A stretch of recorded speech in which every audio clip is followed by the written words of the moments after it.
তো গাইস, যারা যারা বান্ধবনে থাকো তোমরা সবাই তো অনেক ঠাকুরই বিসর্জন দেখিছো। তো আজকে আমি দেখাবো তোমাদেরকে কার্তিক ঠাকুর বিসর্জন। তো গাইস, প্রতিমাটা কিন্তু একটা রিক্সা গাড়ি লোড করে নিয়েছিলি, তারপর চুমাচুমি করা হলো, এখন ঠাকুরটা নিয়ে যাওয়া হবে বিসর্জন করতে। তো বেরাতে বেরাতে দেখতে পাই যে ছোট ছোট বাচ্চাগুলো নাচতে ঢুকে গেলছে। আমি তো দেখছি আমাকে কেউ টানিয়ে করে নাচতে নিয়ে যাচ্ছে না রে বাপ, জোর করে, নাহলে কি করে নাচবো আমি। তারপরে গাইস ফাইনালি আমাকে টানিয়ে নাচতে ঢোকা আনলে, তারপর আমিও কমলো, এমন নাচতে লাগা দিলি।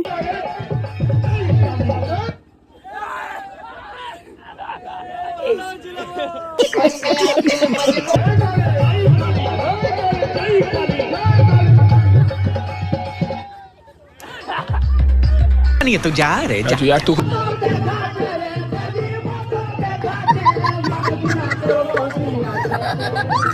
তারপর নাচানাচি করে নিয়ে আমরা চলে বাঁধা দাঁড়িয়ে, এখন ঠাকুরটাকে ভাসান দেওয়া হবে।